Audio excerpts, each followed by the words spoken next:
actually you couldn't move. If you stood up, you were gone.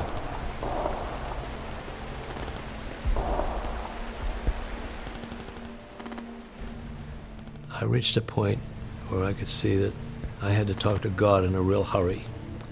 And I remember looking up to God, and I yelled, "God, no matter what it is you want me to do, I'll do it forever or the rest of my life."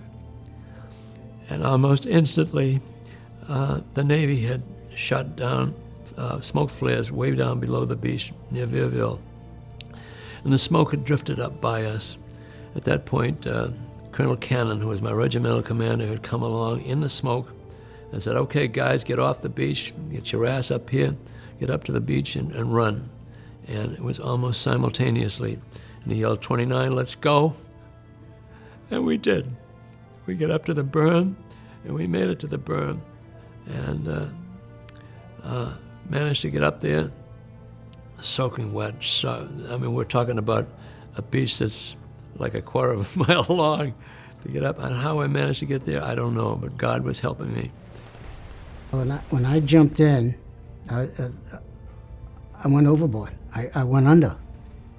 And all of a sudden, someone pulled me back up. That was almost simultaneously with this explosion from an 88. But I was about maybe waist deep, but the tide was way out at the time.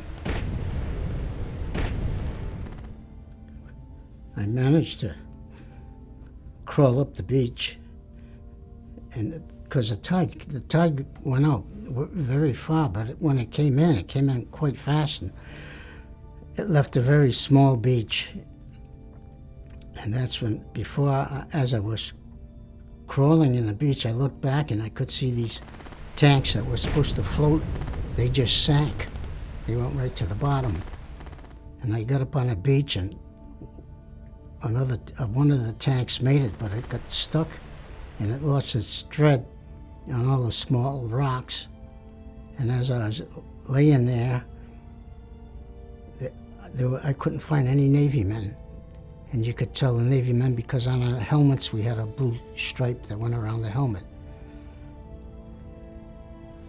There were some Army men about 10, 15 feet from me laying down with a medic, and an 88, they called them 88s, the shells hit them, and they were gone. And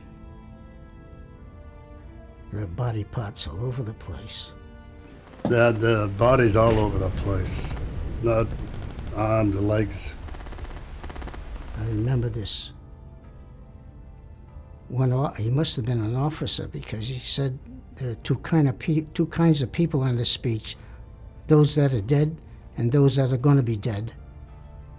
I remember that. As I backed off the beach, I could see a lot of soldiers there just floating in the water, and it was a hell of a sickness sight. It was something I try to get out of my mind, but it's just stuck there, and I just can't shake it off. And I thought so much of those. We were all a bunch of kids, no more than, I was only 19 years old, so the rest of them, I figured I was the youngest one on that beach that day, because the rest of them were all older than I was, 23, 24, 25-year-olds. And to see them soldiers just floating there and dying on that beach, it was hell. And don't let anybody tell you it was different, because it was hell.